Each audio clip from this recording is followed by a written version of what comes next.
Stephen stood in the attic of their old family home, his hands brushing against the tattered boxes that had long been forgotten. He felt a sense of urgency, an itch in his gut that urged him to dig deeper into the past. "Alice, come help me with this," he called, his voice echoing off the wooden beams. Alice appeared, her blue eyes shimmering with curiosity. "What did you find?" "Just some old boxes, but I think there's something important buried in here." As they rummaged through the remnants of their childhood, Stephen's hand brushed against a frayed envelope. He pulled it free, feeling the weight of it in his palm. The faded handwriting sent a chill down his spine as he recognized their mother's elegant script. "Is that—" Alice's breath caught in her throat. "Yeah, it is."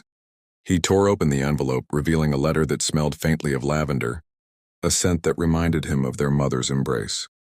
"Read it," Alice urged, her voice barely above a whisper. Taking a deep breath, Stephen unfolded the letter. "Dear Stephen and Alice," he began, his voice shaking slightly. "If you're reading this, it means something has happened to us. We have always tried to protect you from the truth, but you deserve to know. Your father and I were not just ordinary people. We worked for the CIA, and our deaths were not an accident." Alice's eyes widened. "What? That doesn't make any sense." "Listen," he said, continuing with a growing sense of dread. "We were involved in a project. The government was developing a weapon, something that could turn people into something monstrous. We uncovered a plot that could lead to global disaster. We had to hide the truth from you and from our enemies."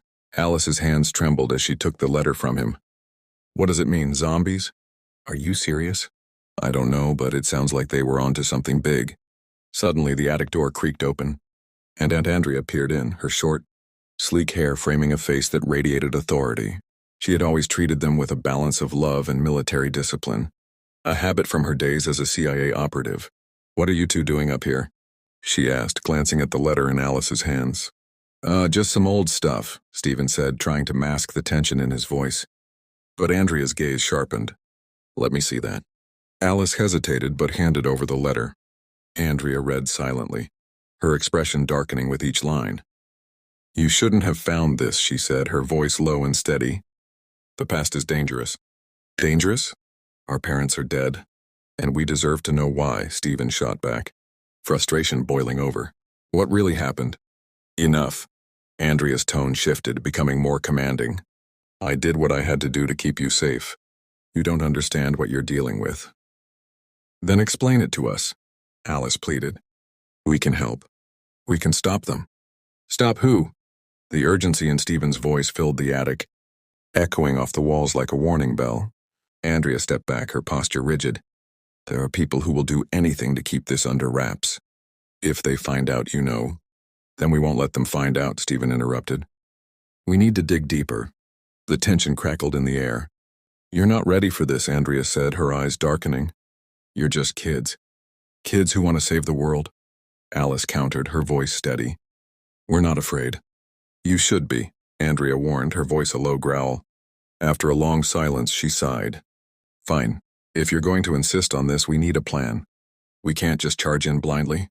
As they formulated a strategy, a sense of purpose surged through Stephen. He glanced at Alice, whose determination mirrored his own. They would uncover the truth no matter the cost. The next day, they visited the local library, poring over old newspaper clippings. The musty scent of paper surrounded them as they scoured articles about their parents, hoping for a hint of the truth. "Look at this," Alice whispered, pointing at a headline. "Mysterious car accident claims lives of local scientists." "Yeah, but there's no police report," Stephen said, chewing on the inside of his cheek. "No investigation. It's like they just vanished." "Or were erased," Alice added, her brow furrowing. "What if they were trying to warn us?" A chilling thought crept into Stephen's mind. What if their parents had been silenced?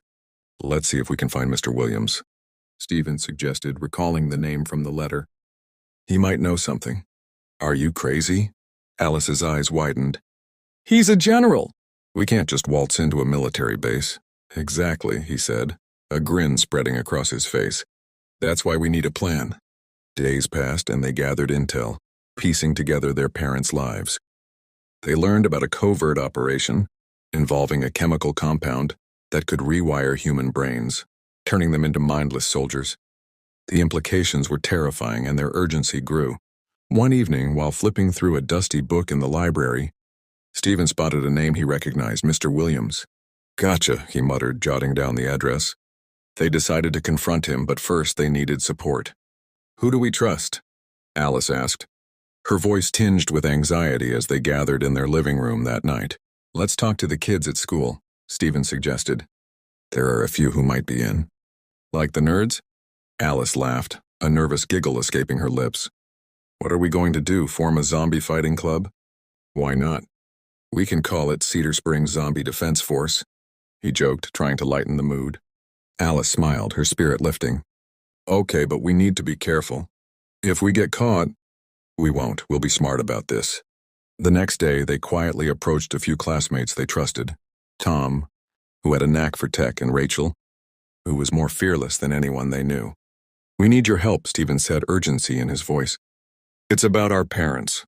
They didn't just die in a car accident." "What do you mean?" Tom asked, adjusting his glasses. "They were involved in something big, something dangerous," Alice explained, heart pounding. "And we think it's still happening." Rachel's eyes lit up. "Count me in. I'm not afraid of a little danger." "Great," Stephen said, feeling the knot of fear in his stomach loosen slightly. "We need to break into a military base." The laughter that followed was laced with disbelief and excitement. "Are we really doing this?" Tom asked, half in awe, half in terror. "Hell yes," Rachel said, her enthusiasm infectious. "Let's save the world." The group planned their infiltration meticulously, gathering supplies and information late into the night. Stephen felt a surge of adrenaline. They were a team now, united by a common goal. The night of the operation, the Texas sky was thick with stars as they approached the military base. Cloaked in shadows, they moved silently, hearts pounding in unison. "Are we sure about this?" Tom whispered, glancing back at the towering fence. "Absolutely," Stephen replied, gripping the wire cutters tightly. With a snip, the fence fell away and they slipped through. The hum of machinery surrounded them as they crept toward the main building. "Keep it quiet," Alice hissed, her fingers trembling. Inside, they split into pairs. Stephen and Alice together, their hearts racing as they navigated the sterile hallways. "Look!" Alice pointed to a door marked Research and Development. "Let's check it out," Stephen suggested, pushing the door open. The room was filled with high-tech equipment, and as they moved further inside, a bank of monitors lit up, displaying images of people in various states of distress. "Is that..." Alice's voice trailed off, horror written across her face. "Yeah, they're testing something," Stephen said, scanning the screens. "This is it. This is what our parents were working against." Suddenly, the door swung open behind them, and Mr. Williams stepped in, his presence commanding and menacing. "What are you doing here?" he boomed, his voice echoing through the room. "Get back," Alice shouted, shoving a nearby chair toward him as they backed away. Williams's eyes narrowed, and he stepped forward. "You don't know what you're messing with." "We know more than you think," Stephen retorted, adrenaline coursing through him. "You're the one who doesn't understand the consequences." "Consequences?" Williams laughed, a cold, chilling sound. "You think you can stop this? You're just kids." "Kids who won't let you destroy the world," Alice said, her voice stronger than she felt. "Enough!" he thundered, lunging toward them. But before he could reach them, the sound of footsteps echoed down the corridor. The group exchanged panicked glances. "Run!" Stephen shouted, and they bolted past Williams, who shouted after them. "Get them!" They sprinted through the hallways, adrenaline fueling their escape. The pounding of their hearts drowned out the chaos around them as they darted through the labyrinth of corridors. "We need to split up," Alice yelled, gasping for breath. "Meet back at the fence." "Got it!" Stephen called, veering left as they split into different directions. Heart racing, he zigzagged through the maze of rooms, dodging the soldiers who were now on high alert. He stumbled into a room filled with crates, the air heavy with tension. "Where are they?" he muttered, pressing his back against the wall. Suddenly he heard Alice's voice echoing down the hall, followed by a loud crash. "Stephen." His heart dropped. He rushed toward the sound, fear gripping him. The sight that met him made his blood run cold. Alice was cornered by two soldiers, their weapons drawn. "No!" he shouted, lunging forward. But before he could reach her, Rachel and Tom appeared, tackling one of the soldiers to the ground. "Get her out of here," Rachel yelled, scrambling to her feet. Stephen didn't hesitate. He charged in, pulling Alice to safety as they dashed down another corridor, adrenaline surging through them. "Thank you." Alice gasped, her eyes wide with fear. "Just keep running," he urged, pushing her ahead. As they neared the exit, the sound of alarms blared, red lights flashing ominously. "Almost there," Stephen shouted, his lungs burning. They barreled through the door, heart pounding as they leaped over the fence. The world outside felt like a breath of fresh air, but they weren't safe yet. "Keep running," Tom called, his voice echoing in the night. They sprinted across the field, dodging searchlights that swept the area. The sound of shouting soldiers filled the air, a reminder of the danger still looming behind them. Finally, they reached the tree line, collapsing against the sturdy trunks as they caught their breath. "Did we lose them?" Alice panted, her eyes wide with fear. "For now," Stephen said, glancing back at the base. "But we need to warn everyone. They can't let this continue." "Agreed," Rachel said, determination etched on her face. "We have to find a way to expose them." Days turned to weeks as they gathered evidence, refusing to back down despite the looming threat. They contacted journalists, anonymous tipsters, anyone who would listen. They worked tirelessly, determined to unravel the conspiracy that had claimed their parents' lives. One night, as they sat around a table in Stephen's garage, a plan began to form. "We need to create a distraction," he proposed. "Something big enough to draw attention away from what we're really doing." "What do you have in mind?" Alice asked, curiosity glimmering in her eyes. "An event. A festival in town," he explained, excitement growing. "We can use it to gather people. Draw the media's attention while we slip in to gather more evidence." Rachel grinned. "I love it. We'll make it unforgettable." As they organized the festival, the town buzzed with anticipation. Posters decorated the streets and excitement filled the air. But Stephen felt the weight of their mission pressing down on him. "Are you ready for this?" Alice asked, concern lacing her voice as they prepared for the event. "Ready as we'll ever be," he replied, his heart pounding. On the day of the festival, the atmosphere was electric. Colorful lights twinkled, laughter filled the air, and the scent of food wafted through the crowd. But amid the joy, a tension simmered beneath the surface. "Let's stick to the plan," Stephen reminded the group as they navigated the throngs of people. "We'll split up and meet back here in an hour." "Got it," Tom said, adjusting his glasses nervously. As they dispersed, Stephen felt the familiar rush of adrenaline. The stakes were higher than ever, and failure was not an option. He and Alice slipped away from the festivities, heading toward the edge of town where the military base lay hidden. "Just like before," Alice whispered, glancing back at the festival. "Let's do this." They moved quickly, hearts racing as they approached the perimeter. Creeping through the shadows, they made their way toward a side entrance, adrenaline coursing through their veins. "Ready?" Stephen breathed. "Always," Alice replied, determination shining in her eyes. Inside, they navigated the sterile hallways once more. The humming machinery surrounded them, a stark reminder of the horrors they had witnessed before. "Look," Alice pointed to a door labeled Experimental Projects. "Let's check it out," Stephen urged, pushing the door open. The room was filled with lab equipment, but what caught their eyes were the screens lined up against the wall. Each displayed footage of experiments gone wrong, people in various states of distress, their eyes blank and lifeless. "This is it," Stephen said, his heart racing. "We have to get this out." Suddenly, the door swung open and Mr. Williams stepped in, flanked by soldiers. "I knew you'd come back," he said, a sinister smile creeping across his face. "You're too curious for your own good." "Let them go!" Alice shouted, standing protectively in front of Stephen. Williams laughed, the sound sending chills down their spines. "You really think you can stop this? You're just kids." "We're not afraid of you," Stephen countered, his voice strong. "Then you'll die like your parents," he spat, raising a hand to signal the soldiers. But before they could move, an explosion rocked the building, the wall shaking as alarms blared. "What was that?" One of the soldiers shouted, panic rising in his voice. "Get them!" Williams commanded, but chaos erupted as the facility began to crumble around them. "Run!" Stephen shouted, grabbing Alice's hand as they dashed toward the exit. They sprinted through the chaos, dodging falling debris and panicked soldiers. The sound of explosions echoed behind them, a cacophony of destruction.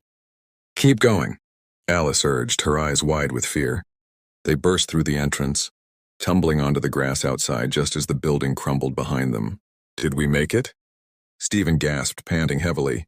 For now, Alice replied, her voice shaky. As they stumbled back toward the festival, the sounds of chaos faded into the distance. They had survived, but the fight was far from over. Did you get the footage? Rachel asked, her eyes wide with concern as they reunited with the group. Yeah, but we need to get it out to the media, Stephen said, urgency tinging his voice. The group rushed to a nearby corner, connecting their devices to share the evidence they had gathered. This is it, Tom said, his fingers shaking as he uploaded the files. As they waited, the tension in the air was palpable. Will it work? Alice asked, anxiety etched on her face. It has to, Stephen replied, determination burning in his chest. Finally, the screen lit up, a news broadcaster's voice filling the air. We have breaking news from Cedar Springs, Texas. Allegations have surfaced regarding a military operation involving mind control and experimentation on civilians. Eyewitness accounts describe a facility that has been operating under the radar. Cheers erupted from the crowd as the news spread, and for a moment, hope surged through them. Did we do it? Rachel shouted, excitement bubbling over. For now, Stephen said, glancing at Alice, who smiled back at him. We've started something, but we need to keep fighting. As the night wore on, the festival continued. But beneath the surface, a new battle had begun. They were no longer just kids. They were warriors for truth, determined to uncover the darkness that threatened to consume their world. Let's keep our eyes open, Alice said, her voice steady. This is just the beginning. And as they stood side by side, the glow of the festival lights illuminating their faces, Stephen knew they were ready. Together they would face whatever darkness lay ahead, fighting for the truth and for their parents, whose legacy they would carry forward. Chris adjusted his backpack, glancing at Tiffany, who was struggling to keep up. The couple had moved to this small town seeking peace after the birth of their son, and now they were hoping to reconnect without the noise of daily life. "Hey, you all right?" Chris asked, concern creasing his brow as he studied her pale face.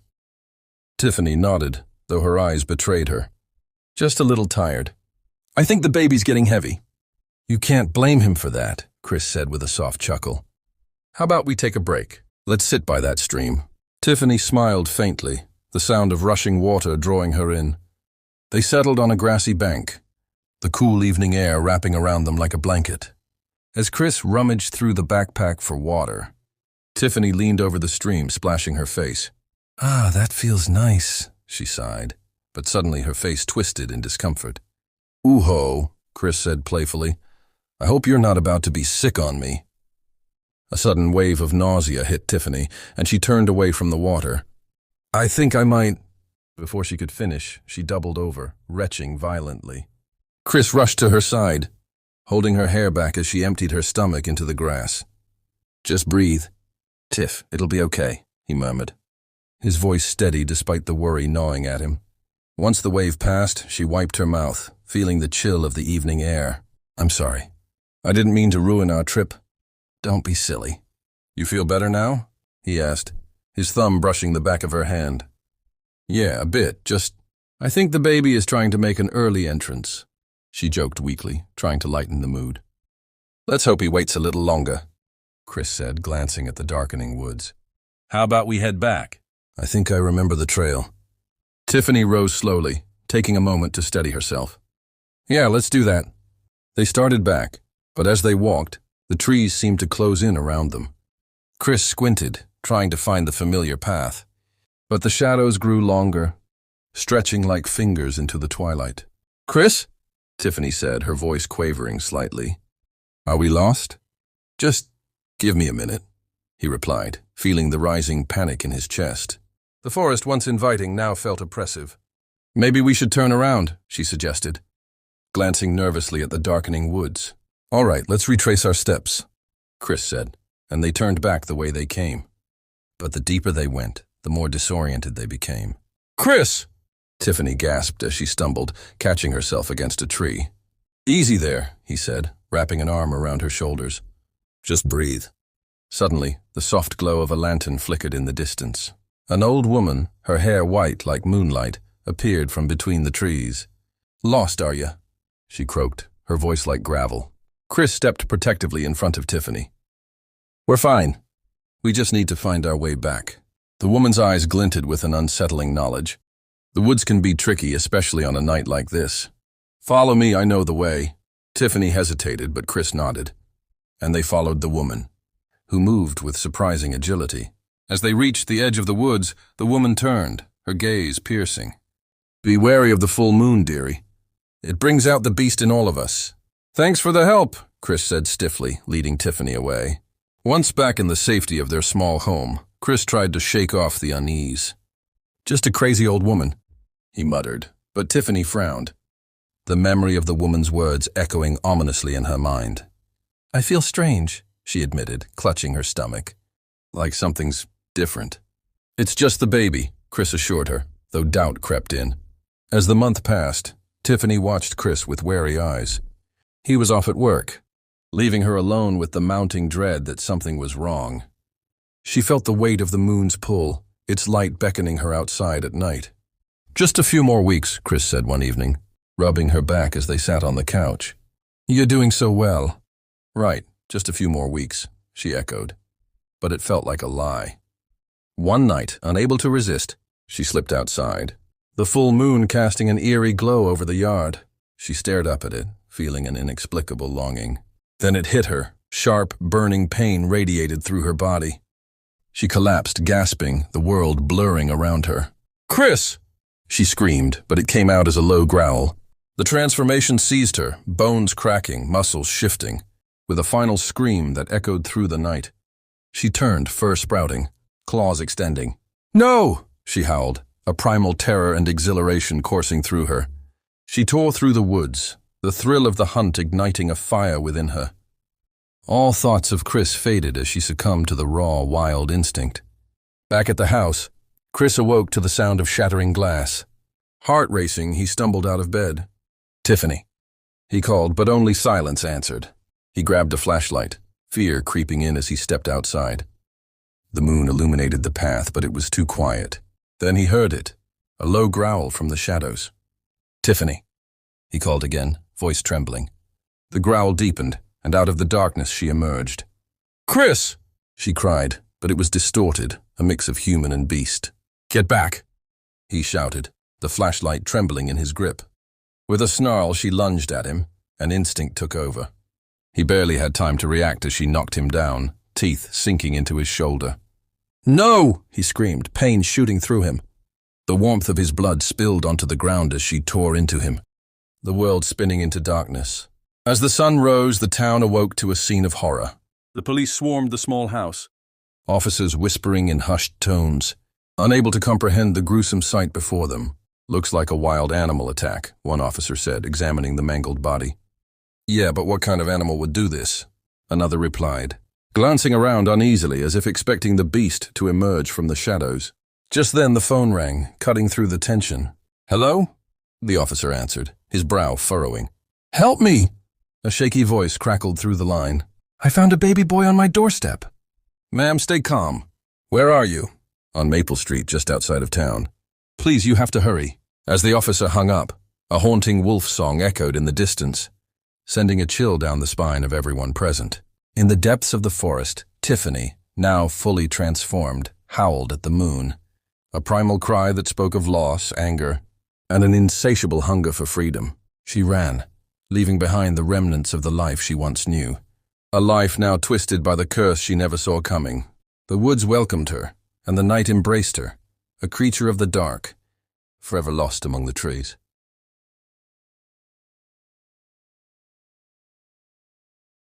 The moon hung low over the twisted trees of Transylvania, a pale disk casting long shadows that danced across the forest floor. The air was thick with the scent of damp earth and decaying leaves.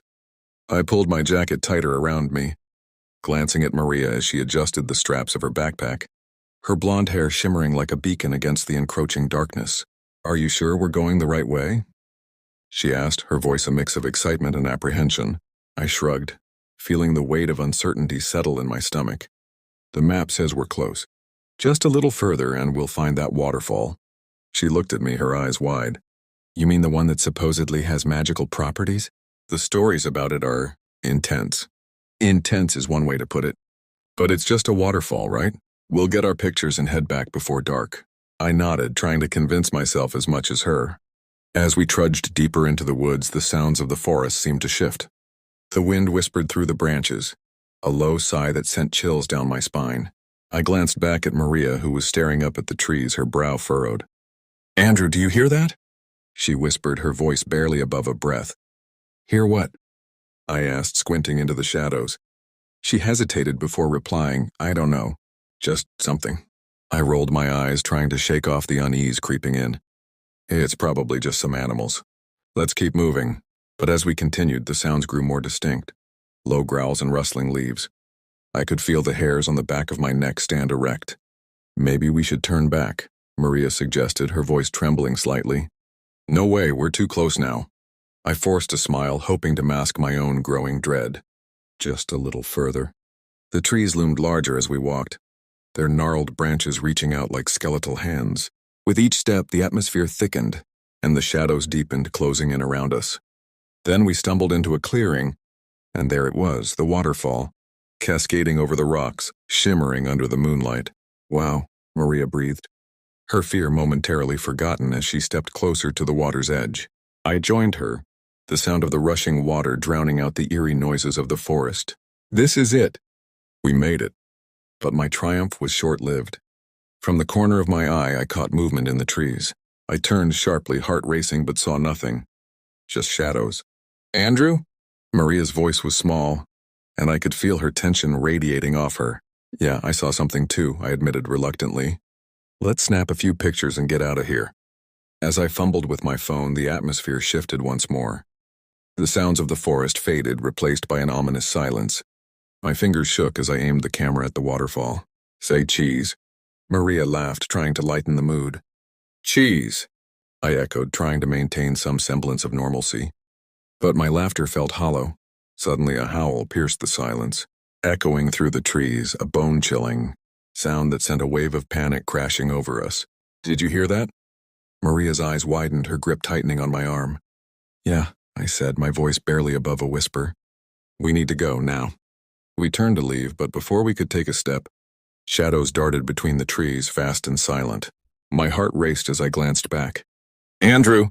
Maria screamed, her voice high and terrified. A figure emerged from the shadows, tall and imposing, eyes glowing like embers. My breath caught in my throat as I realized what it was. A werewolf. Its fur glistening under the moonlight, muscles rippling as it stalked toward us. "Run!" I shouted, grabbing Maria's hand and pulling her with me. We tore through the underbrush, branches scratching at our skin, the undergrowth snapping beneath our feet. I could hear the creature's growls behind us, the sound rumbling like thunder. "Faster!" Maria cried, her breath coming in sharp gasps. We burst into a narrow path, the trees closing in around us like a cage. I could feel the creature gaining on us, its hot breath sending chills down my spine. "Where do we go?"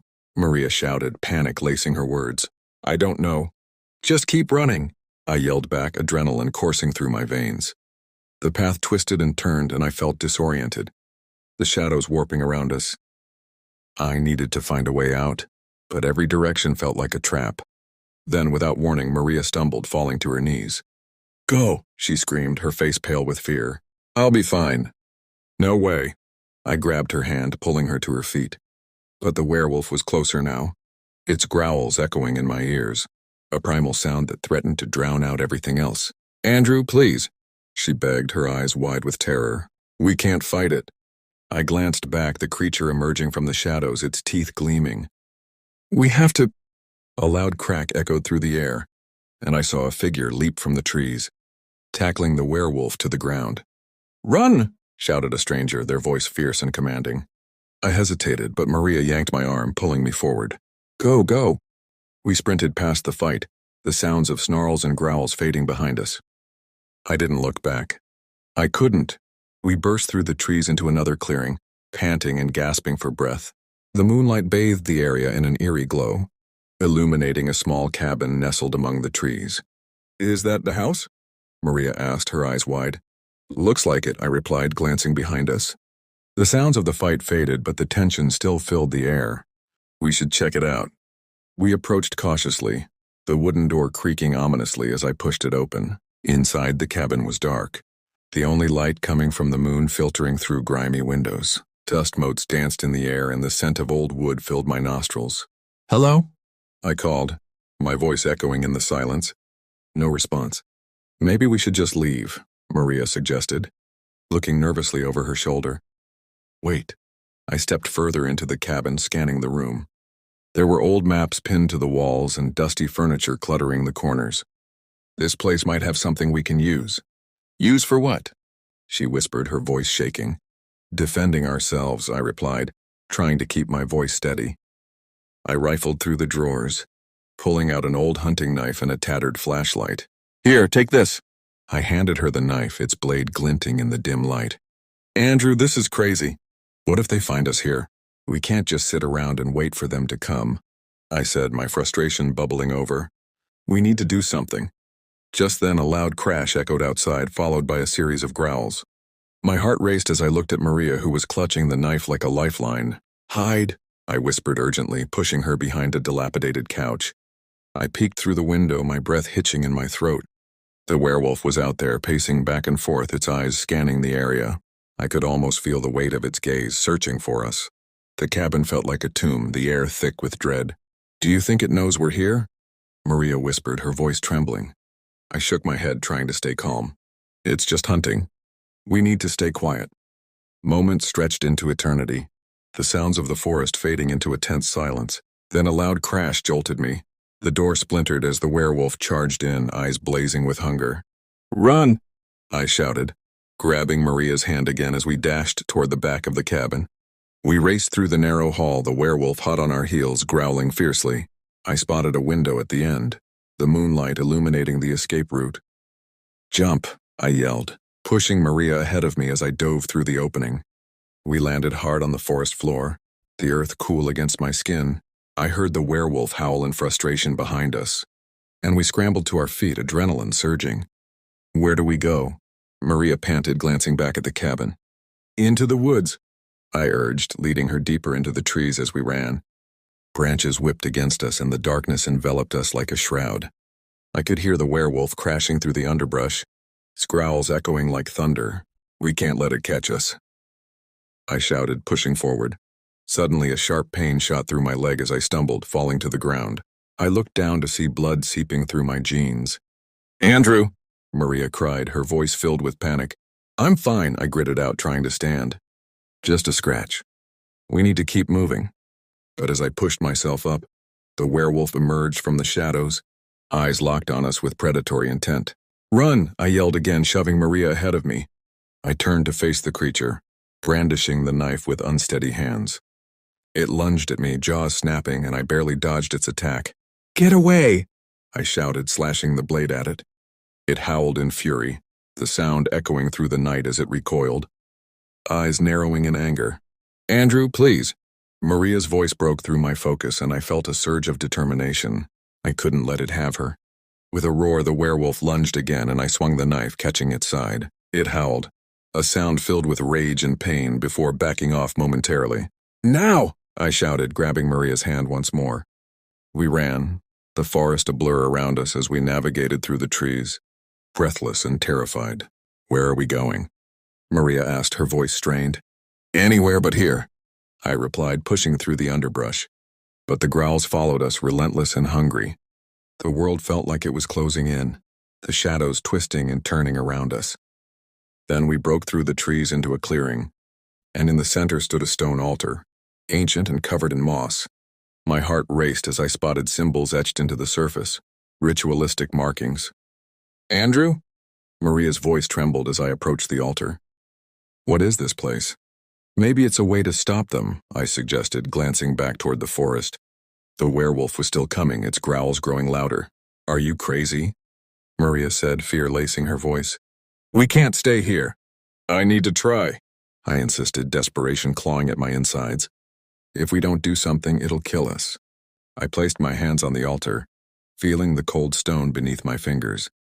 The symbols pulsed with energy, and I could sense a connection, a power that surged through me. "Andrew!" Maria screamed as the werewolf emerged from the trees, fur bristling, eyes glowing with rage. I closed my eyes, focusing on the energy flowing from the altar, channeling it into the air. Get back! I shouted, my voice echoing with newfound strength. The werewolf hesitated, growling low as if sensing the shift in the atmosphere. I opened my eyes, locking my gaze with the creature's fiery stare.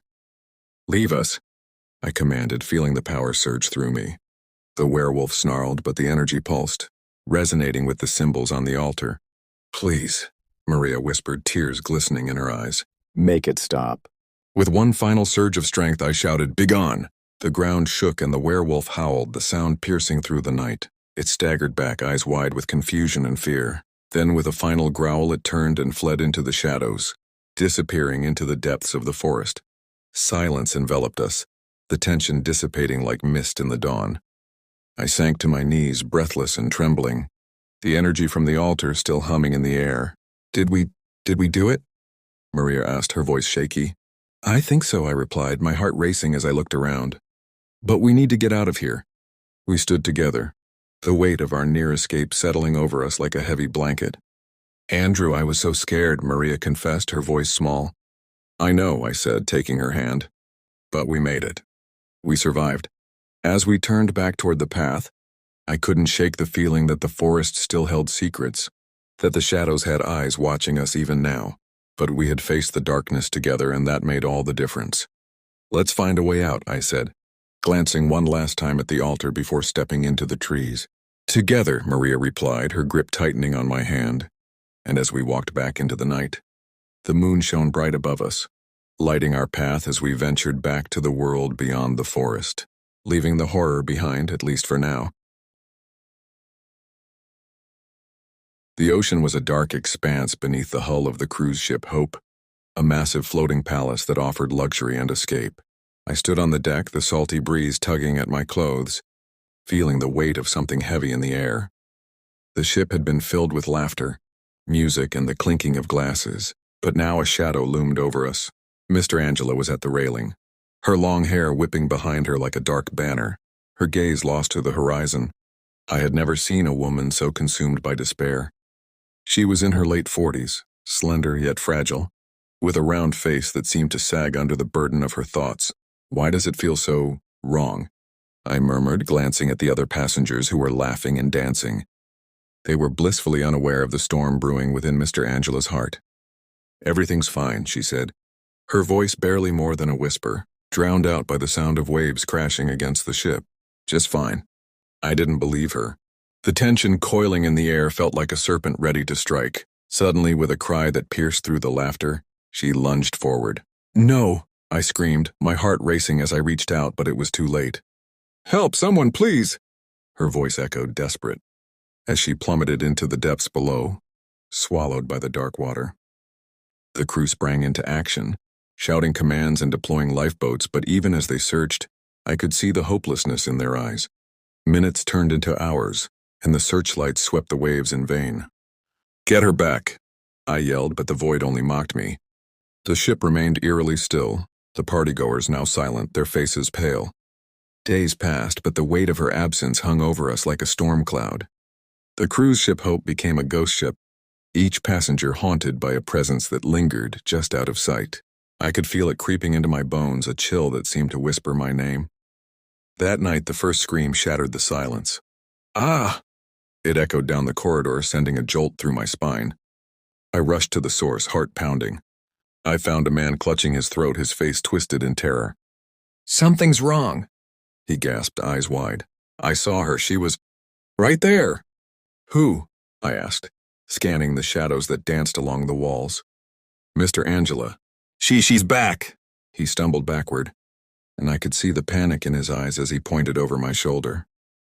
I turned to face the direction he was pointing, and there she was, or what remained of her, a flicker of her essence, a ghostly form shimmering in the darkness before disappearing with a soft, chilling laugh. I felt the urge to scream, but the sound caught in my throat as I turned back to him. We need to alert the captain, I said, urgency slipping into my tone. But as I reached for my phone, it buzzed and flickered. No signal. Great, I muttered, frustration coursing through me. We're cut off. The nights that followed were filled with screams and moans, each echoing through the ship like a dirge. Passengers began to vanish one by one, dragged into the depths by an unseen force. The crew tried to maintain order, But the fear was palpable, thick enough to choke on. One evening, I found myself on the deck, staring into the endless darkness of the sea. Why is this happening? I whispered into the void, a question that echoed back at me. Because she wants revenge. The voice was soft, almost melodic, and sent shivers down my spine. I turned to see a figure emerging from the shadows. A woman with dark hair and a knowing smile. "Who are you?" I demanded, taking a step back. "Just a friend of Mr. Angela," she said, her voice a low hum. She was pushed overboard by someone close to her. A storm was brewing that night, both inside the ship and out. "What do you mean?" I pressed, my heart racing. She was not meant to die. But someone wanted her gone, and the sea answered the call. "Who?" I asked, desperation creeping into my voice. The woman's smile faded. "The answer lies in the captain's journal. Find it before it's too late." Before I could respond, she melted into the shadows, leaving me alone once more. The weight of her words pressed down on me. I had to find that journal.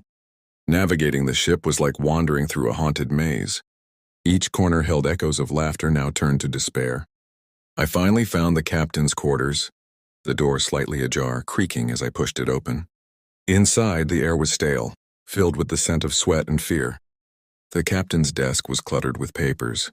But there it was, the journal, leather-bound and worn. I rifled through the pages, skimming over the captain's neat handwriting until something caught my eye. Mr. Angela was not alone that night. I saw someone, a shadow lurking in the storm. I couldn't see the face, but I felt the malice. A cold chill gripped my spine. Each entry grew more frantic, detailing the growing unease among the crew and passengers, the whispers of discontent. The last entry was barely legible. "I fear for my life.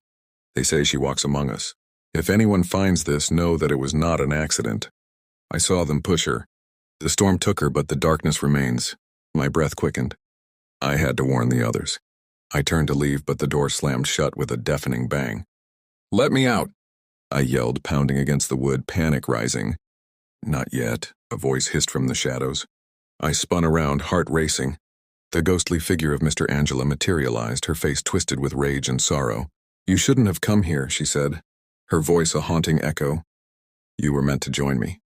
"No, I'm trying to help you," I pleaded, stepping back as she advanced, her form flickering like a dying candle. "Help me?" she laughed, a sound that sent chills through my bones. "You can't help the dead." The door rattled as if something was trying to break in from the outside. "Let me out!" I screamed again, desperation clawing at my throat. Just then a loud crash echoed through the ship and the lights flickered. I seized the moment, lunging for the door. It swung open, revealing a crew member, eyes wide with terror. "Get out!" he shouted, pulling me away from the threshold. I stumbled onto the deck, the night alive with screams. Passengers were running, some floating in the water, their faces twisted in agony, as if being pulled under by unseen hands. The crew struggled to keep order, but chaos reigned. I turned to the crew member, desperation flooding my voice. "We have to find out who did this." He shook his head, breathless. "It's too late. This ship, it's cursed." "No, we can't give up," I insisted, but the hopelessness in his eyes pierced my resolve. Then, like a gust of wind, the ghostly figure of Mr. Angela reappeared on the deck. Her face shadowed and angry. "You seek the truth, but the truth is my vengeance," she intoned, and I felt the air grow heavier, pressing down on me like a weight. "Listen," I shouted above the chaos. "We need to stop this. We can help you." "Help?" she echoed, her voice dripping with disdain. "You cannot help the dead. You can only join them." Suddenly a scream pierced the night, and another passenger was pulled overboard, a gaping maw of darkness swallowing them whole. "Run!" I shouted, grabbing the crew member's arm, and we dashed toward the lifeboats. As we reached the edge of the ship, the water boiled and churned, angry waves rising like monstrous hands reaching for us. "Over there!" I pointed to a lifeboat that bobbed precariously. We leaped over the edge, scrambling into the lifeboat as the ship shuddered beneath us. I turned back to face the ship, the silhouette of Mr. Angela looming on the deck, a specter of rage and sorrow. "Why?" I yelled, my voice breaking. "Why are you doing this?" "Because I was betrayed," she whispered, her voice carried by the wind. "And I will not rest until you all know my pain." The lifeboat drifted away, and I watched in horror as the hope seemed to shudder, a final lament echoing through the darkness before she began to sink. "Get us out of here!" The crew member shouted, pulling at the oars as panic surged through us. As we rowed into the night, the screams faded, but the chilling laughter of Mr. Angela haunted every stroke. The rescue team arrived hours later, helicopters whirring above us as we were pulled from the sea. "Where's the ship?" they shouted, scanning the horizon. "It's gone," I gasped, heart pounding. Everyone is gone." They looked at each other, disbelief etched on their faces as they pulled us to safety. Later on the shores, I found myself staring out at the endless water, the sun rising over the horizon. I could still hear her laughter, that haunting sound echoing in my mind. "Angela," I whispered, knowing I could never escape the darkness she left behind. I had escaped the ship, but the curse had followed me, lurking in the shadows of my mind, a reminder that some secrets are best left buried in the depths of the ocean. This place had always felt like home to me, a sanctuary where I could escape the noise of the world. But lately something was off. I grabbed my gear, including the small camera I intended to set up. The new wolf pack had been causing a stir. Livestock was disappearing, and the townsfolk were growing restless. I needed to understand what was going on before they took matters into their own hands. With a few clicks, I set the camera in a tree, angling it toward a worn path I'd seen the wolves use. As I stepped back, I heard a rustle in the underbrush. My heart raced, but when I turned, nothing was there, just the wind whispering through the branches. I shook it off and drove back to town, the unease settling in my gut. The diner was buzzing with patrons as I walked in. They paused, eyes narrowing, whispers trailing behind me like shadows. "Look who's back," one of them sneered. "Mr. Nature Boy." "Just doing my job," I replied, taking a seat at the counter. "You mean your hobby?" Another voice chimed in, laughter echoing in the cramped space. I ignored them, focusing on my coffee. The scent of bacon and grease filled the air, a stark contrast to the tension that hung around me. "What's going on with the wolves?" I finally asked the group. "The sheriff says we should take them out," a burly man replied, slamming his fist on the table. "They're dangerous." "Dangerous?" I scoffed. "They're just animals trying to survive. Not when they're hunting our livestock." "We've lost too much already," the man shot back, his voice rising. I knew I had to act quickly. If the townsfolk decided to hunt the wolves, it could lead to a massacre. I stood up, leaving a few crumpled bills on the counter. "Where are you going?" Someone called after me. "To find the truth," I muttered, stepping outside into the cool night. Back at my cabin, I plugged the camera into my laptop, anticipation racing through me. The screen flickered and I leaned closer. What I saw sent chills down my spine. The video showed the sheriff transforming under the light of the full moon, his body contorting as fur sprouted from his skin. "No way," I whispered, disbelief washing over me. I had to tell someone. The townsfolk needed to know the truth. As I grabbed my keys, I heard a noise outside, a low growl followed by a rustling sound. I paused, my heart pounding, but I forced myself to step out. The night was silent again, but unease crept in like fog. I hurried to my truck, my mind racing. The sheriff was one of them. He was a werewolf, and if the pack was anything like him, the danger was greater than I'd imagined. The engine roared to life and I sped through the town, the street lamps flickering overhead. I had to get to the diner, to rally the townsfolk with proof. Suddenly a figure stepped into the road. It was Deputy Harris, arms crossed, blocking my path. "Hold it right there, Donald," he said, his voice low and steady. "Get out of the way, Harris!" I shouted, my grip tightening on the wheel. He approached slowly, almost casually, as if he didn't have a care in the world. "I think you need to step out of the vehicle," he insisted, and I could see the glint of something in his eyes. I hesitated, then swung the door open. "Why are you doing this?" I demanded. "Because you're a problem," he said, pulling the camera from my hands. "Hey, you can't—" Before I could finish, he pressed a button, and the screen went black. "Don't worry. No one will believe you now." His eyes met mine, and I felt the blood drain from my face. He was one of them, too. "Get back in your truck, Donald," he ordered, a smirk creeping onto his lips. I opened my mouth to scream, but the laughter of the townsfolk echoed around me. They had gathered, watching the scene unfold, and all I could hear were their mocking chuckles. "Crazy Donald, scared of his own shadow," someone jeered. "Leave him alone," I shouted, desperation clawing at my throat, but they only laughed harder. "Time to go," Harris said, his tone final. I climbed back into the truck, heart racing, and sped out of town. Panic coursed through my veins. I had to gather a team, someone who would believe me. The next morning, I reached out to some old friends from the military, seasoned hunters who knew how to face the impossible. When I explained the situation, some laughed, others showed concern, but I convinced a few to join me. We met at a rundown bar on the edge of town, a place where the locals wouldn't bother us. Werewolves, really? One of them snorted, shaking his head. Look, I know it sounds crazy, but I've seen it, I insisted, my voice firm. We can't let them kill more innocent animals, or worse. As the sun set, we drove back toward the town, the air thick with tension. I still think this is a joke, one hunter muttered. But the others were silent, watching the road. When we arrived, the streets were eerily quiet. The diner's lights flickered, but no one was inside. Something's not right, I said, scanning the area. Then we saw it, the blood. It was smeared across the pavement, trails leading into the shadows. Holy hell, one of the hunters whispered. Let's find a safe place, I urged. We ducked into an abandoned warehouse, the air stale and thick with dust. Do we really think we can take them on? One of my friends questioned, doubt creeping into his voice. It's either us or them, I replied, determination fueling my words. We set up a perimeter, placing traps and weapons around the building. Adrenaline surging through us. As darkness fell, the howls echoed through the night, chilling, primal and hungry. They're coming, I warned, gripping my rifle tightly. The first wave hit like a storm. The door burst open and chaos ensued. Watch out! Someone screamed as a dark shape lunged at us. I fired, the shot ringing through the air, followed by a howl of pain. Get back! I shouted, trying to rally my team. But the wolves were relentless, their eyes glowing with hunger. We fought back, but one by one my friends fell, taken by the beasts. The stench of blood filled the air, mingling with the screams and growls. Donald, help!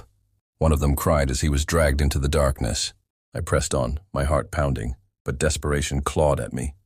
I couldn't let their sacrifice be in vain. Finally, it was just me. I stumbled back, gasping for breath. The warehouse now silent except for the distant howls. I was alone. I had survived, but at what cost? Sinking to the ground, I felt the weight of the night pressing down on me. I had come to protect the town, to save the wolves, but instead, I had witnessed the horror hidden beneath the surface. As the first light broke over the horizon, I stood up, adrenaline fading into exhaustion. I had to leave this place behind, to forget the laughter that had mocked me, the blood that had stained the streets. I walked out of the warehouse, the sun casting long shadows as I made my way to my truck. The town was empty, a ghost of what it had once been. With one last glance at the forest, I drove away, the memories haunting me like the howls in the night. Surviving was all that mattered now.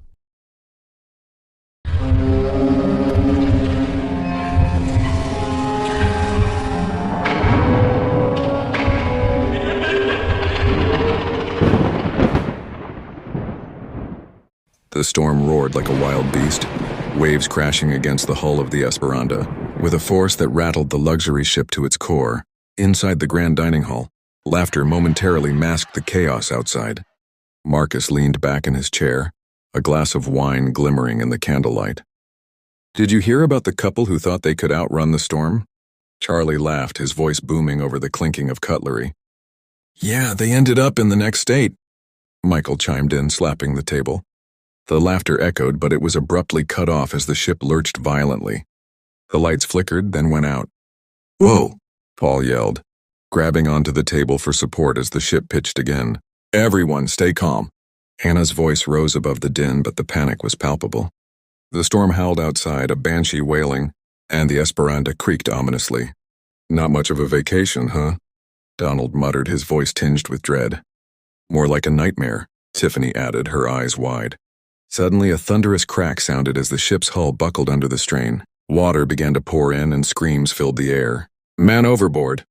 Jennifer shouted as a wave crashed through the dining hall, sweeping away tables and chairs. Chaos erupted and the passengers scrambled for lifeboats, abandoning their meals in favor of survival. Get to the deck, Marcus shouted, shoving through the crowd. Outside, the storm raged and the lifeboats were already half filled. Screams mingled with the wind as people fought for their lives. The ship listed dangerously, water swallowing it inch by inch. Cyprian, help! Helga cried as she struggled to keep her footing. Marcus turned back, grabbing her arm. This way. But just as they made it to the edge of the deck, a monstrous wave crashed over the ship, sending them tumbling into the icy sea. When Marcus woke, sunlight streamed through the trees, dappling his face. Groaning, he pushed himself up from the sand, disoriented. Hello? He called, his voice hoarse. Is anyone there? Over here. A familiar voice rang out. He stumbled towards the sound, heart racing. A group of survivors huddled together, some nursing wounds, others simply in shock. Thank God, Charlie exclaimed, rushing forward. We thought we were the only ones. Where's everyone else? Marcus asked, scanning the beach. Don't know, Michael replied, his face pale. We were separated. There were so many. As the reality of their situation sank in, the survivors began to gather. They were far from the chaos of the ship, washed ashore on a seemingly idyllic island. The golden sands and azure waters were deceiving, hiding the horrors they had just escaped. Days turned into weeks. They set up makeshift shelters of palm fronds and driftwood, and laughter slowly returned to the group as they scavenged for food and built a life together. This place isn't so bad, Paul said one afternoon, sipping coconut water. Yeah, if it weren't for the whole being lost at sea part. Zara chuckled, tossing a piece of fruit to Dimitri. Or the possibility of cannibals lurking around, Jonathan joked, earning a chorus of laughter. 1 month passed, and the survivors had transformed the beach into a community. They constructed cabins, planted gardens, and even tamed a few wild animals. Look at this, Anna called, holding up a handful of berries. We might survive forever here. Or we might starve, Tiffany shot back, though she smiled. But just as they began to feel at home, a shadow loomed over their newfound paradise. The hunting party returned one evening, their faces pale and eyes wide with fear. Marcus, Charlie gasped, stumbling into the clearing. They took him. Who took him? Helga asked, her voice shaking. The cannibals, Michael replied, breathless. We saw them. They were hunting us. The group fell silent, the air heavy with dread. Cannibals? Jennifer whispered, eyes darting around as if expecting a spear to pierce the night. Yes, Charlie said, his voice low. They shot arrows at us. We barely got away. What do we do now? Anna asked, her hands trembling. We prepare for battle, Paul stated firmly, but uncertainty flickered in his eyes. As night fell, the survivors gathered around a fire, strategizing in hushed tones. The flickering flames cast long shadows, and the tension was palpable. I can't believe this is happening, Rodriguez muttered, shaking his head. First, we need to find Marcus, Otto replied. He could be in danger. But what if they're waiting for us? Tiffany asked. Then we'll be ready, Donald said, his jaw set with determination. They spent the night fortifying their camp, making weapons from sharpened sticks and fallen branches. Here's hoping we don't end up as the main course, Zara quipped, trying to lighten the mood. But laughter was rare as sleep evaded them. The thought of Marcus held captive, weighing heavily on their minds.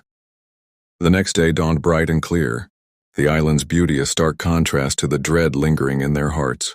They set out to find Marcus, armed with their makeshift weapons and a sense of resolve. Stay close, Michael instructed, leading the way through the dense underbrush. The jungle was alive with sounds, chirping birds, rustling leaves, and the distant call of an unknown creature. Do you think they're really cannibals? Jennifer whispered, shuddering. Probably just a rumor, Charlie said, but his voice lacked conviction. As they ventured deeper into the jungle, the atmosphere shifted. Shadows loomed and the air grew thick with tension. Suddenly, a rustle in the bushes sent them into a defensive stance. Get ready, Paul hissed, gripping his spear tightly. A figure emerged and they all froze, hearts pounding. It was a man, wild-eyed and disheveled, but alive. Help me, he gasped, collapsing before them. Who are you? Anna demanded, kneeling beside him. Please, he begged, they're coming. The cannibals. Where's Marcus? Michael asked urgently. They took him to their camp, the man stammered. I barely escaped. Lead us, Donald commanded, and the man nodded, rising unsteadily. They followed him through the jungle, adrenaline coursing through their veins. With every step, the fear of what awaited them grew heavier. Finally, they reached a clearing. And there it was, a crude settlement. Primitive huts nestled among the trees. There, the man pointed, trembling. Marcus was tied to a post, unconscious, while figures danced around a fire, chanting in a language they couldn't understand. "We have to act fast," Charlie whispered, eyes narrowing. "On 3, Paul said, counting down. With a battle cry, they charged into the clearing, weapons drawn. "Get him!" Anna shouted, pointing toward Marcus as the cannibals turned in shock. Chaos erupted.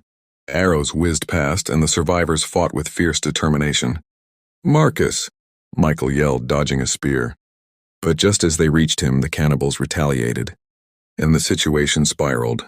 "Run!" Donald yelled, grabbing Marcus as the others covered their retreat. They stumbled back into the jungle, heartbeats thundering in their ears. "Keep going," Helga urged, glancing back at the pursuing cannibals. But as they raced through the thick underbrush, they heard the unmistakable sound of an engine, a boat on the horizon.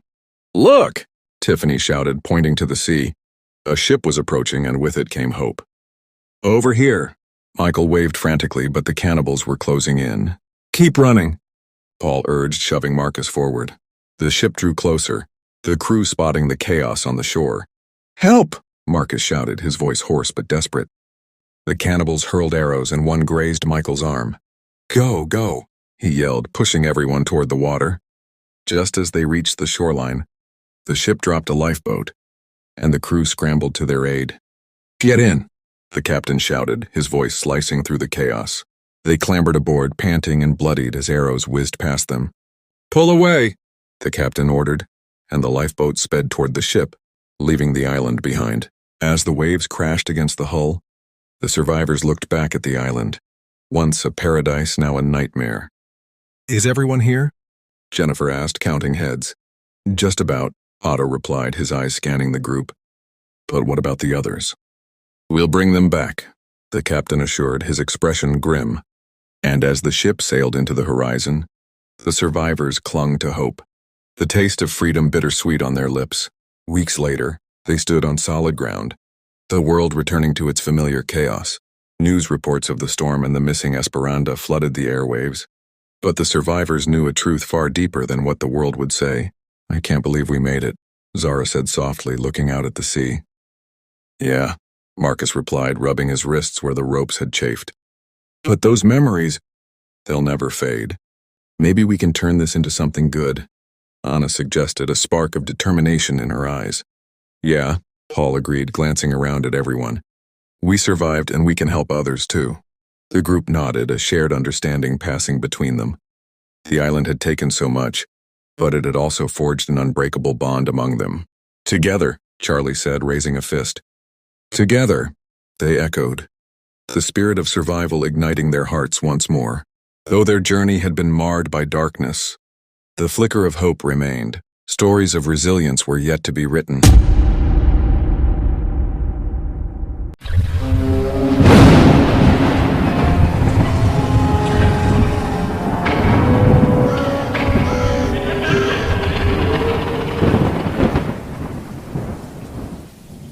The tires of my truck gripped the winding forest, rode like a predator, circling its prey. Shadows danced through the trees, flickering in the headlights, as if the woods themselves were alive, whispering secrets I had long buried. 27 years, and yet this road felt as familiar as the lines etched into my palms. I gripped the steering wheel tighter, white knuckles betraying the calm demeanor I tried to project. Silence pressed in around me, thick and suffocating, amplifying the thrum of my heart. Memories clawed at the edges of my mind, relentless and gnawing. The first time I'd parked at this pit stop, the thrill had been electrifying. I could still picture the victim's face, the way his eyes widened in terror, the final breath escaping his lips. It was a grotesque masterpiece I had painted with blood and fear. I rolled into the dimly lit parking lot, the flickering neon sign of the diner, casting an eerie glow on the cracked pavement. The bell above the door jingled as I stepped inside, the familiar scent of grease and stale coffee wrapping around me like an old blanket. "Hey there, what can I get you?" A young waiter, probably in his early 20s, approached with a bright smile that contrasted sharply with the darkness lurking in my heart. "Just a large sandwich and a coffee, kid," I tried to sound casual, but my voice was rough, like gravel scraping against steel. Coming right up. He grabbed a notepad, jotting down my order while I settled into a booth, the vinyl crackling beneath me. As I sat there, I could feel the weight of my past pressing heavily on my chest. The diner was almost empty, just me and the waiter, who hummed a tune under his breath. It was a mundane moment, but the darkness within me stirred. Each bite of my sandwich felt like a ritual, a reminder of the hunger I had quenched for so long. Long haul tonight? The waiter asked, breaking the silence. Yeah, heading out to the coast. Been driving these roads for years. I chuckled, though it felt hollow. You must have some stories, he replied, leaning against the counter. His curiosity piqued. Stories, sure. Some better left untold, I said, a smirk playing at the edges of my lips.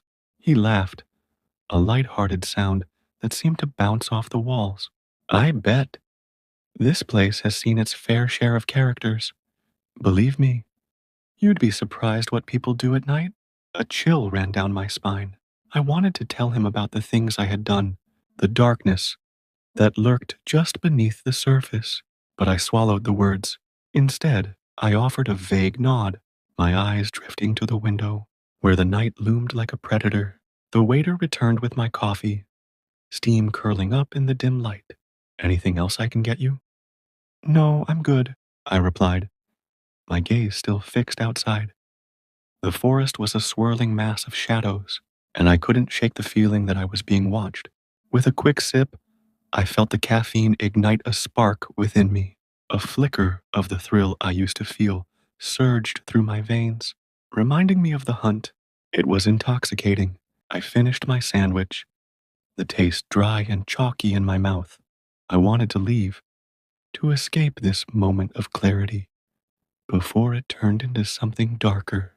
But the past had a way of creeping back in, clawing at my sanity, reminding me of the monster I had become. As I stood to leave, the ghost of my first victim flashed before my eyes, his expression twisted in silent accusation. I staggered back, the weight of the horror crashing down upon me. Are you okay? The waiter asked, concern etched on his face. Yeah, just a little tired, I grunted, forcing a smile that didn't reach my eyes. With a nod, I headed for the door. The sound of my boots echoed in the emptiness, each step a reminder of the life I had taken. Outside, the darkness swallowed me whole, and I climbed into my truck, my heart racing.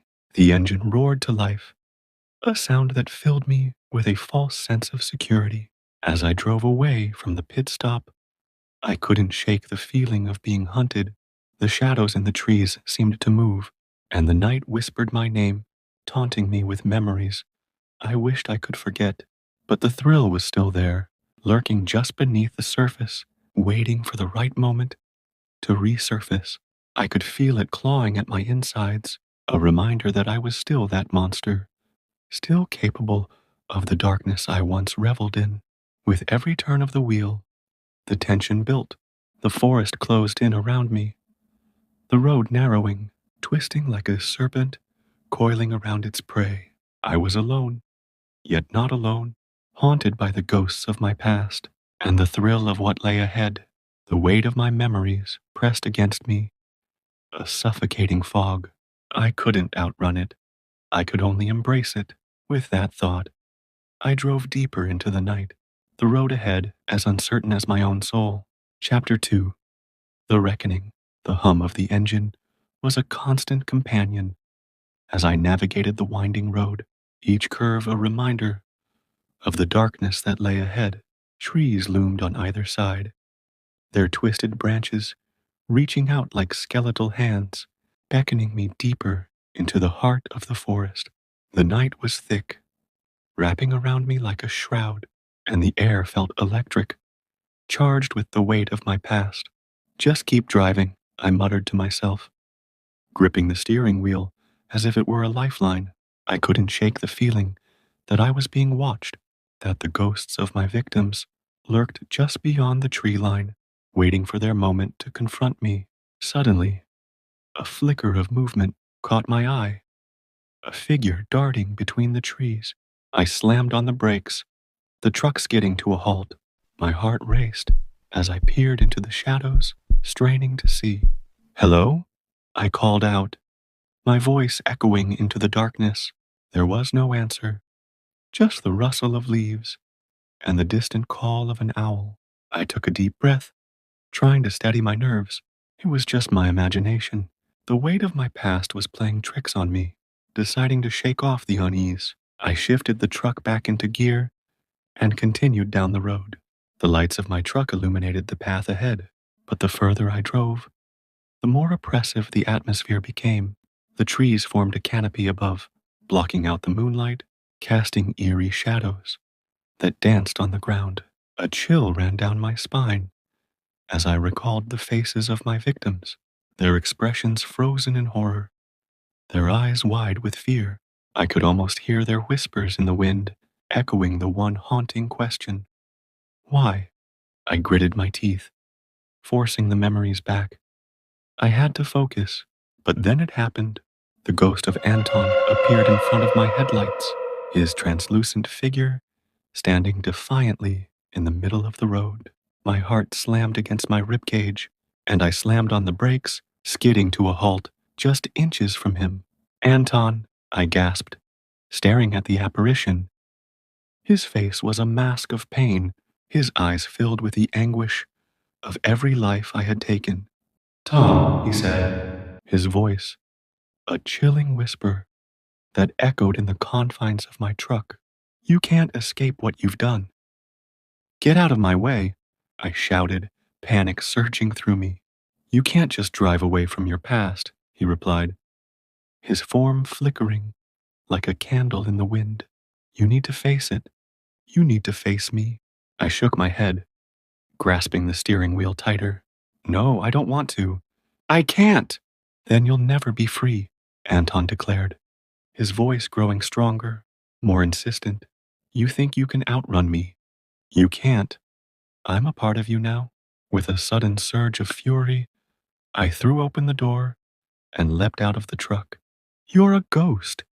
You don't have power over me." But as I stepped into the night, the forest closed in around me, shadows stretching like grasping hands. I felt the presence of my other victims closing in, their whispers merging into a cacophony of despair. "Tom, Tom," I stumbled back, clenching my fists at my sides. "Leave me alone. Face us." A voice rang out, and I recognized it as one of the others, the girl I had killed in a fit of rage. "You can't run from the truth." "Truth?"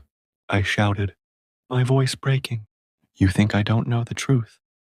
I'm a monster. I've always been." "No, Tom," Anton said, his ghostly form solidifying before me.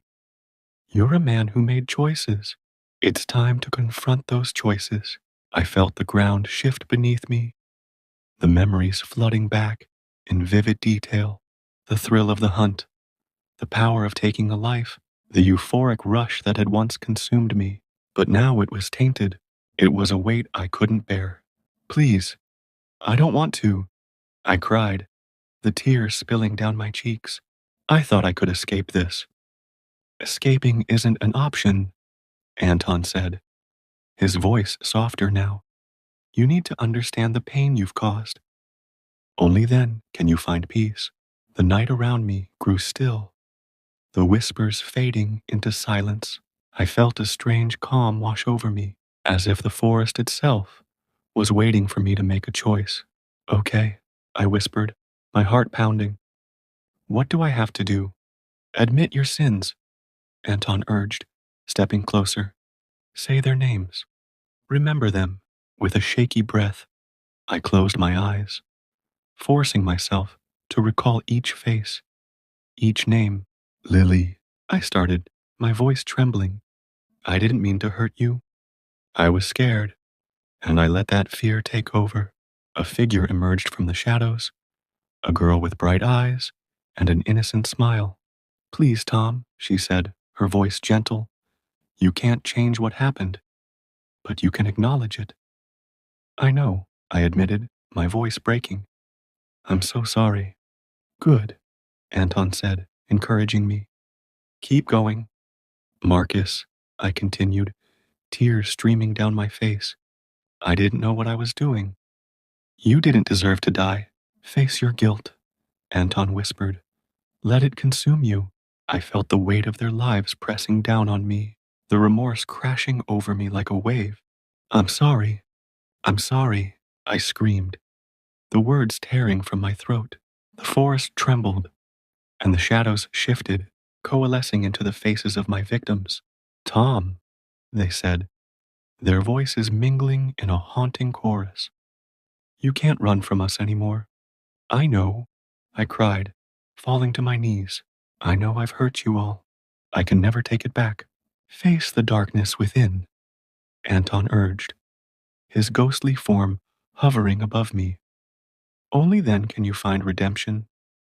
The ground beneath me felt like it was shifting, and I could feel the pull of their lives, the weight of their deaths. I was drowning in guilt, suffocating under the burden I had created. Help me, I cried out, desperation lacing my words. I don't want to be this person. I want to change. Change starts with acceptance, Anton replied, his voice steady. You've lived in denial for too long. It's time to confront your actions. I took a deep breath, the air thick with remorse. I accept what I've done. I can't change the past, but I want to be better. I want to make amends. The specter of Anton smiled, and the other ghosts began to fade into the shadows. Then you must live with the consequences, he said. You can't run away. You need to face justice. Suddenly, the sound of sirens pierced the night. Drawing closer, I looked up, panic surging through me. What's happening? I asked, scrambling to my feet. They're here to bring you to justice, Anton said, his voice fading. It's time to pay for your sins, Tom. No, I can't go to jail, I shouted, backing away. Face your truth, Anton replied, his form dissipating into the night. Only then will you find peace. The sirens grew louder, and the flash of lights broke through the darkness. I stumbled back toward my truck, but the weight of my past was pulling me down, holding me in place. Tom, a voice called out, and I turned to see the silhouette of a police officer approaching. Put your hands in the air. I raised my hands, trembling, the reality crashing down on me. I'm ready, I whispered, tears flowing freely down my face. The officer moved closer, his flashlight illuminating the fear etched on my features. You're under arrest for multiple counts of murder, he said, his voice steady. I know, I replied, my heart heavy. I'm guilty. I deserve this. As they placed the handcuffs around my wrists, I felt a strange sense of relief wash over me. The ghosts of my past lingered in the shadows, but I could finally confront them. I could finally accept the weight of my actions. Let's go, the officer said, leading me toward the patrol car. As I walked away from my truck, I glanced back one last time, the darkness of the forest swallowing it whole. The weight of my past was still there, but now it felt lighter. The sirens blared as we drove away, the lights flashing in the rearview mirror. I couldn't escape what I had done, but I had taken the first step toward redemption. In that moment, I realized that the road ahead would be long and hard, but it was a road I was finally willing to travel. The ghosts of my past may haunt me, but they would also guide me toward the light. And as the patrol car sped into the night, I felt the weight of my sins begin to lift, replaced by the flicker of hope that maybe, just maybe, I could find peace in the darkness.